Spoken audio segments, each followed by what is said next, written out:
On Sunday, March 8th, an event occurred over Fresno, California. While the Central Valley went about its weekend, a large unmarked military plane circled low for nearly 2 hours. This was not a commercial aircraft. It has a singular, terrifying purpose. It carries no bombs. It carries no soldiers. It carries one thing: the ability to end the world. This is not a military curiosity. It's a hidden signal for the markets. This is the chart they don't show you, the one that explains why your retirement portfolio just got repriced for the unthinkable. To understand what's happening to your capital, you first have to understand this machine, what it is, and what it means when it flies. That machine, the one over Fresno, is the E-6B Mercury. It's America's airborne nuclear command post, the backup brain that takes over only if the command system on the ground is gone. Inside the military machine, it lives as a ghost layer, almost never seen until the rest of the system fails. Its mission has a codename: TACAMO, take charge and move out. Translation: if a nuclear first strike wipes out every ground command center, this aircraft is expected to stay in the air, keep talking, and keep the nuclear chain of command alive. Its purpose is to guarantee a second strike. It is the mechanical proof to any adversary that decapitation will not work.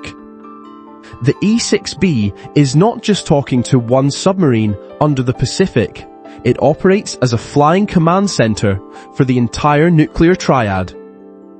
Through TACAMO and the Looking Glass mission, it can pass launch orders to submarines and land-based intercontinental missiles, ensuring that even if Washington disappears, the response does not. But there is a physics problem. Regular radio signals cannot punch through salt water.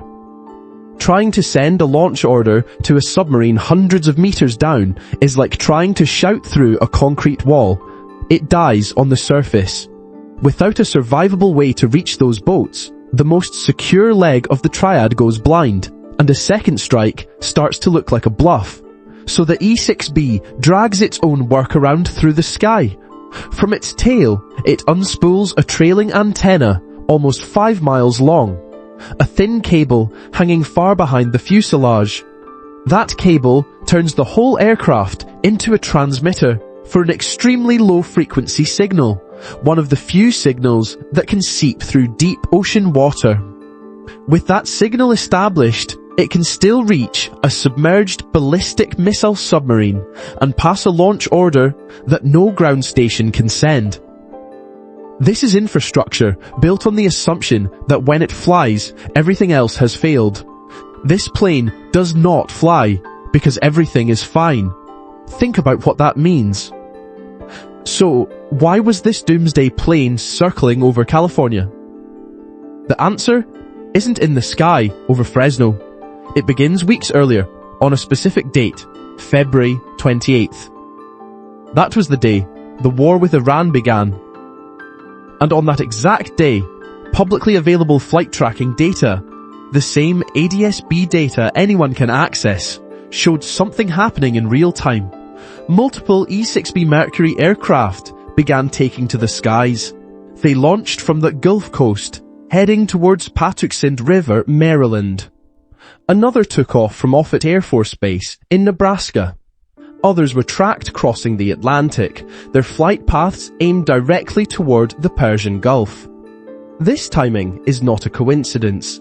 It is cause and effect, and it forces a question that should stop any strategist cold. A war with Iran is dangerous, yes, but it is a conventional war fought with tanks and jets and soldiers. It is not a nuclear war, so why was the first move on the chessboard to deploy the one plane whose only job is to manage nuclear war? Think about what that means. When asked, the Pentagon refused to comment. The official line: a stone wall. Due to operation security. But for analysts and foreign governments watching this unfold, that official silence was deafening. It was a signal, clearer than any press conference that the stakes of this new conflict were far, far higher than anyone was admitting. So what were those higher stakes the Pentagon wouldn't talk about? They were hiding one catastrophic fact. The war America planned to fight, and the war it was forced to fight, were two entirely different things. On paper, Washington had scripted a quick, decisive conflict. A short air campaign launched from Gulf megabases like Al Udeid, with regional allies providing runways, overflight corridors, and political cover so the strike stayed contained and the coalition held. Within 10 days, that entire blueprint was in pieces. According to NPR and PBS, leaders in Qatar and the United Arab Emirates were furious.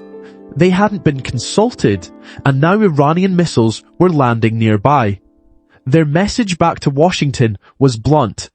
This is not our war. They announced that their territory, including the Al Udeid air base, could not be used for strikes on Iran. For planners, those hubs were the backbone, and they had just snapped. Think about what that means. The war plan flipped into an absurdity.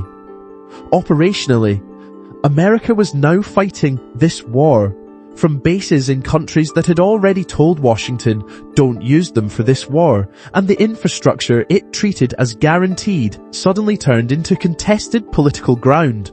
And as allies stepped back, rivals stepped in. Russia began feeding intelligence on US force positions directly to Iran, giving Tehran a clearer picture of American deployments and forcing commanders to change how and where they moved. China supplied critical drone components, helping sustain Iran's strike capacity. The quick war blueprint wasn't just dead. Washington was now stuck in a confrontation, trying to run a war from bases whose hosts were openly disowning the mission. The United States was left militarily bogged down and alone. Alone didn't just mean fewer flags. It meant Gulf bases that made an air war possible were politically off limits, while Russia and China eroded what was left of US operational freedom. With the coalition gone and the battlefield tilted, the conventional escalation ladder was running out of rungs, and attention turned to the tools you only reach for when everything else has failed. The higher stakes assets the Pentagon wouldn't name in public. But the military trap was only the beginning. The real checkmate was not on the battlefield. It was aimed at the global economy. Just as Washington found itself alone, Iran's Houthi allies in Yemen said they were re-entering the fight. One leader declared they had their fingers on the trigger, ready to resume strikes on Red Sea shipping. And this time, it wasn't bluff.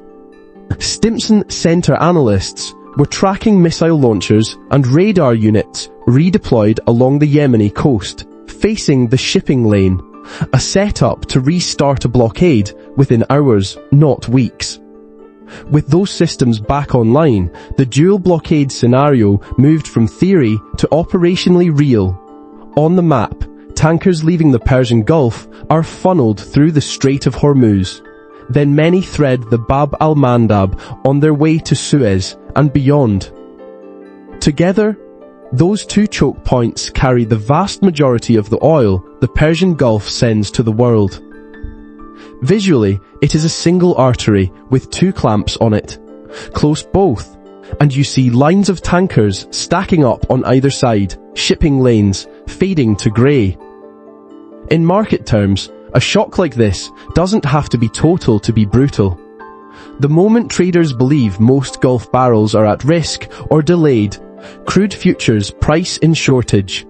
Screens flip to jagged red. You start seeing oil price to 200%, and global trade halted banners as insurance costs spike and ships avoid the route. That feeds into an inflation shock and higher funding costs. Risk assets sell off. Volatility jumps. Portfolios are marked to a world with less reliable energy. For a US administration, that is when a war shows up at gas stations, grocery bills, and retirement accounts.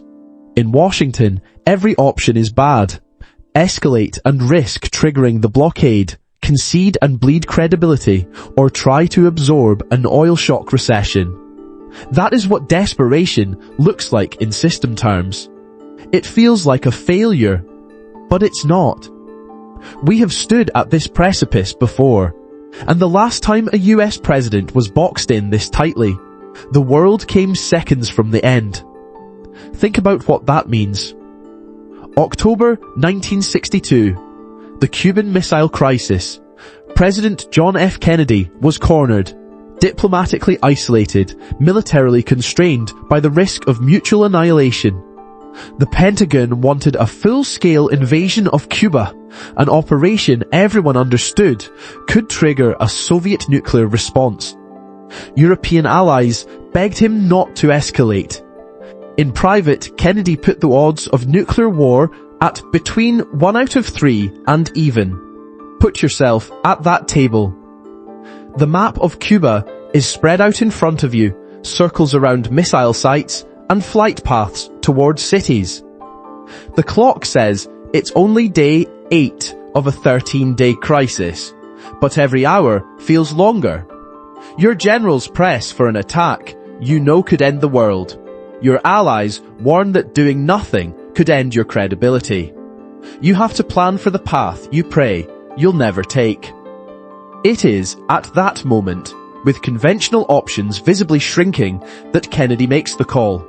He orders US forces to DEFCON 2, the highest alert level the United States has reached, and sends his airborne command posts, the ancestors of today's E-6B, into the sky.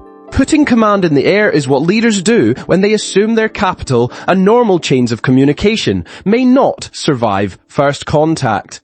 This was not a chest-beating deterrent display, not a threat meant to scare the Soviets into backing down. The blockade and the missiles already did that work. In nuclear command and control terms, it is a pre-delegation move. You harden the brain of the system, so it can still issue orders if the body is hit. When a superpower starts flying its doomsday architecture, it is quietly admitting that a decapitation strike is now on the table. The Doomsday Plane does not fly because someone thinks everything is going fine. Now put that logic next to the present. The United States is again diplomatically isolated, split with allies over how far to go. Militarily, every new step risks escalation. Economically, sanctions and financial warfare have turned the system into a tool of blackmail. On paper, flying the E-6B is supposed to deter Russia and China and reassure markets. In practice, they have kept escalating, and risk has stayed priced in. If the E-6B is not changing their behavior, it is what it looks like. The modern version of Kennedy's airborne command posts, a last resort safeguard for survivable nuclear command. In 1962, a secret trade, Soviet missiles out of Cuba for quiet removal of US missiles from Turkey, created an off-ramp. If today's diplomacy is more fractured, those safety valves are weaker, and the escalation ladder above your portfolio more brittle. It is a quiet signal that the adults in the room are running out of moves. In an age of public posturing and fractured diplomacy, you have to ask yourself, do those off-ramps still exist? Share your thoughts below. The cold logic of the situation says no. Those off-ramps do not exist anymore. We are not looking at a menu of endgames for this conflict, but at a flowchart where paths are being systematically blocked. Path 1. Sudden collapse of the Iranian regime. Russian and Chinese backing keeps cash, weapons, and diplomatic cover flowing. The security apparatus still controls the levers of force with no visible elite split. In that structure, sudden collapse is not a realistic off-ramp in any near-term horizon. That branch of the flowchart is effectively blocked. Path 2. A diplomatic exit. Talks show zero overlap. Washington is locked into unconditional surrender. Tehran into a permanent guaranteed ceasefire. For Washington, backing down would look like rewarding aggression and undercut its deterrence to allies. For Tehran, it would be framed at home as defeat and betrayal. Neither side can carry those political costs, so there is no middle ground. With Path 1 a dead end and Path 2 structurally impossible, logic forces us on to the only path that remains. Escalation. The war is burning about $891 million a day. At that rate, every extra week becomes a multi-billion-dollar liability, compressing the decision space and creating intense pressure to do something decisive instead of drifting into stalemate. And this is where the E-6B matters. It is not orbiting for reassurance. It is flying for the final step of escalation. Its job is to keep the nuclear command chain intact if the ground-based system is hit, so that when all other options have failed, the final, unthinkable order can still be transmitted. The plane does not fly because everything is fine.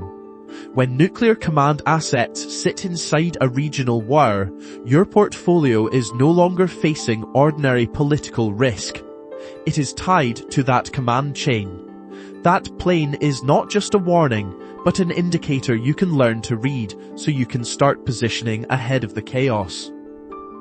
Next, we break down how this doomsday indicator works and what it means for your portfolio. The E-6B's flight path is a visible, under-the-radar leading indicator for market volatility, the chart they don't show you. Under the radar means it sits in flight tracking feeds, not in market dashboards. When a nuclear command asset like the E-6B shifts from routine training patterns into crisis sorties, it signals that the command chain is rehearsing for the moment conventional deterrence might fail. For capital that trades geopolitical risk, that change in posture is treated like an unscheduled data release. Volatility desks, macro funds, and energy traders adjust their models as soon as the aircraft are in the air. Short-dated volatility, oil, and other geopolitical proxies are usually repriced first, with broad equity flows catching up as slower capital processes the shift. The plane does not fly because everything is fine. The geopolitical story is terrifying. The financial story is that this threat can be quantified. A 2025 study in the Journal of Financial Stability found that threat-based geopolitical risks, signals that the probability of escalation has risen, create more persistent and widespread volatility than the actual realized events of a conflict. In the data, those threat-based episodes pushed volatility higher across more asset classes and for longer than the conflict shock itself. An E-6B taking off in the middle of a crisis is exactly that kind of threat made visible. A physical signal that the system is moving up the escalation ladder and that the odds of a worse outcome have just shifted. Markets do not wait for headlines to confirm this. As these aircraft launch, institutional desks begin building a geopolitical risk premium into prices, first in instruments designed to express that stress: volatility, indices, and crude oil. The March 2026 E-6B deployments across the United States fit this pattern. Crude oil traded above $115 a barrel. The VIX spiked, and broad equities came under pressure as those flights ramped up. Those are not retail products. They are venues where professional capital transfers risk, and their behavior lines up with what the 2025 study would lead you to expect from a visible escalation signal. That turns the E-6B from a source of dread into a timing tool. Instead of watching your portfolio absorb a spike in oil or volatility and then scrambling to respond, you can treat unusual E-6B activity during a crisis as an early prompt to review your hedges. their structure and timing against a higher geopolitical risk premium. Separately, you can use the same indicator to reassess core exposure, deciding whether to cut leverage or rotate toward more defensive assets while that premium is being rebuilt. But using this signal is not about a short-term trade. It forces you to change how you think about long-term wealth protection. This crisis is not a one-off event. It builds a new structural risk cycle into the next decade ahead. The US Navy's E-6B fleet is old, yet scheduled to keep flying into the 2030s. That is not a policy preference. It is a logistical necessity, backed by a $111 million modernization program and a $20.3 million Collins aerospace contract. The jet is a critical, aging bridge, while its replacement is built as a fragmented system. A new E-130J handles only the submarine communication mission, while the Air Force takes back the ICBM command role. That mid-2020s handoff adds interfaces and potential failure points to the command chain. Think about what that means. Whenever this fragile, complex architecture is stressed by a crisis or by testing of the handover, they put the E-6B in the air to guarantee continuity. The plane does not fly because everything is fine. It flies when leaders want the last resort link live while they work the problem. Each visible surge in E-6B activity forces markets to revisit the probability that nuclear command and control is operating under stress and to reprice tail risk, higher premia, and wider spreads. Because this bridge period stretches into the 2030s, those repricings are not rare shocks. They recur every time the jet flies as the backstop for anyone planning for retirement. That recurring cycle is a structural risk that demands a generational hedge. That hedge is not a single trade. It's a decade-long stance that assumes these shocks will hit markets repeatedly. It shows up in asset allocation, duration, geography, liquidity, and explicit tail risk hedges. You build a core that can sit through repricings without forced selling, keep commitments short enough that you are not trapped in a calm world, and spread exposure so your future is not tied to one nuclear command architecture. Then you wire 3 metrics into your stress tests: operational tempo, modernization, and contract flows, and alert status proxies, and shock them higher to see if it holds. This is not about sensationalism. It is about treating that cycle as the new baseline for preserving capital in an unstable world. This is the new reality. Understanding these hidden layers of risk is no longer optional for serious investors. If this analysis provided you with a new framework for thinking about your wealth, subscribe for more research that connects the dots others miss. Stay safe and stay informed.